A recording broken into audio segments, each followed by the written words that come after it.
তো হ্যালো বন্ধুরা, আমি তোমাদের সহায়ক। তো আজকে কাজ থেকে চলে এসেছিলাম, সন্ধ্যার দিকেই চলে এসেছিলাম তাড়াতাড়ি। তো এসে দেখি মা সন্ধে পুজো দিচ্ছে।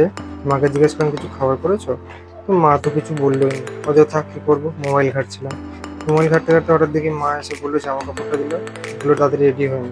তুমি জিজ্ঞেস করায় মা বললো আজকে নিমন্ত্রণ আছে, কারণ কৌশিক অমাবস্যাতে পুজো হবে। তো ফটাফট রেডি হয়ে গেলাম, রেডি হয়ে তোমার সাথে বাইরে দেখা হচ্ছে। তো বাইরে চলে এলাম, বাইরে এসে দেখি অলরেডি সবাই আমার জন্য অপেক্ষা করছে আর রেগে গেছে সবাই, আমি দেরি করেছি বলে। তো আর লেট করালাম না, তাড়াতাড়ি করে এই যে আমি, জেঠু, বোন আর একটা দিদি সবাই মিলে একসাথে চলে গেলাম নিমন্ত্রণ করতে। তো যেতে যেতে রাস্তা ব্লক করছিলাম না, সবাই মিলে হাসছিল ব্লক করা দেখে, সবাই হাসছিল, দিদিটা রেডি হাসছিল। কোনো অসুবিধা নেই, আমরা দুজনে তাড়াতাড়ি করে সবাইকে একসাথে নিয়ে চলে গেলাম। তো যেতে যেতে আমার সেই ছোটোবেলার স্কুলের সামনে দিয়ে যাচ্ছিলাম, স্কুলে আমি পড়েছি, ছোটোবেলার কথা মনে পড়ছিল। হঠাৎ এসব কথা, চলো মজা করা যাক। তো চলে এলাম, প্রায় মুসলিমের সামনেই চলে এসেছি। তো দেখাচ্ছি তোমাদের, ওই যে দূরে রয়েছে একটা অনুষ্ঠান বাড়িতে পুজো হচ্ছে।